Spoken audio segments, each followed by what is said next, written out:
Welcome back, folks. 8:25 now. October is Breast Cancer Awareness Month, and this morning, Doctors Kara and Bryan Criswell join us to give us some insight into how this all plays out for cancer patients. Thank you both for coming in. Thanks for having us. You look fabulous in your pink. Thank you. All month long, it's appropriate, right? It's always appropriate, Yes. of course. But let's talk about numbers and how this plays out in Charlotte in particular. One thing that a lot of people don't necessarily think of is how important the role of plastic surgeons can be when working with oncologists in terms of a woman's breast cancer diagnosis. How does that all play out? So it's very important that the oncologic surgeon is committed to offering the patient breast reconstruction because it can be challenging in terms of timing and scheduling.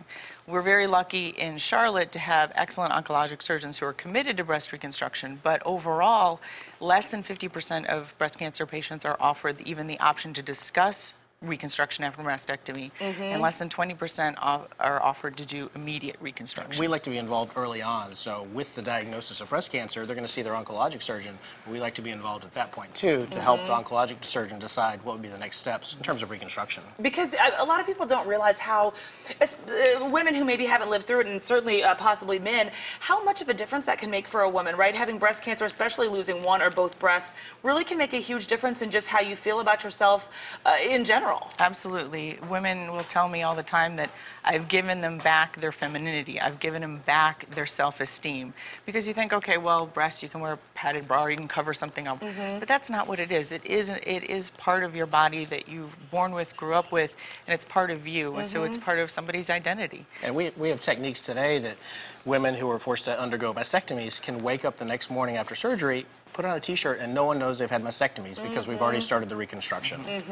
So let me ask you this, from a medical perspective, medically speaking, as far as options go, is it necessary, are there things you can do to help even if the woman hasn't had a full mastectomy, Absolutely. you know, different kinds of reconstruction that you can do? And if someone has breast implants that they have gotten before they've ever had a breast cancer diagnosis, does that make it trickier to see anything? Are they more at risk in terms of risk factors for discovering breast cancer in the first place? Those are, I'm going to answer the second one first. So, Sure. in terms of women who have there are millions of women with breast implants already, and having an implant does not make it harder to detect breast cancer. They'll still have their routine mammograms. They'll tell the person taking the mammogram that they have implants. They'll take an extra view, but they can still detect it. Okay.